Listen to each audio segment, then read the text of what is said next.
আঙ্গুর আসাম দেখেন কত চুতিয়া আসাম। কারণ নিজের জায়গা বদনাম করবার নিগা উপায় নেই, বদনাম করা বাধ্য হয়ে গেছে গিয়া। এই জায়গায় আজকে হলো ভোট, আজকে 23 তারিখ।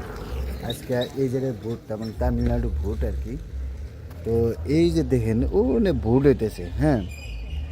তো এই জায়গায় মাত্র একজন একজন পুলিশ আছে, আর বাকি কিছু নেই। এত শান্তি, এত বা যার যার হে হে ভোট দিয়া আয় পড়তেছে, কোনো হাল্লা চিল্লা নাই, কোনো কিচ্ছু নাই। আর আঙ্গো আসামে এত চুতিয়া শালা, একজন আরেকজনের দেখতে পারে না। আর ওই লাইন নিয়ে সামান্য লাইন যদি থাকে উড়ে নেই, কিন্তু তর্কতর্কি মারামারি কত কিছু।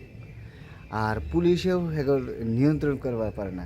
লাস্টে আর্মি সিআরপি আইনে তারপরে কিন্তু নিয়ন্ত্রণ করে। তাহলে দেখেন কত চুতিয়া। আর এই জায়গায় এই যে ভোট চুরি হইতেছে, কোনো হাল্লা চিল্লা নেই, কিচ্ছু নাই। যার যার মতো ভোট আইছে আইছে। আর এনে ভোট এলে কী হয়, একটা করে ভোট দেয় আর টেহা নিয়ে বাস জায়গা, কোনো ধরনের কোনো নেই। ভিডিওটা ভালো লাগলে অবশ্যই শেয়ার করবেন।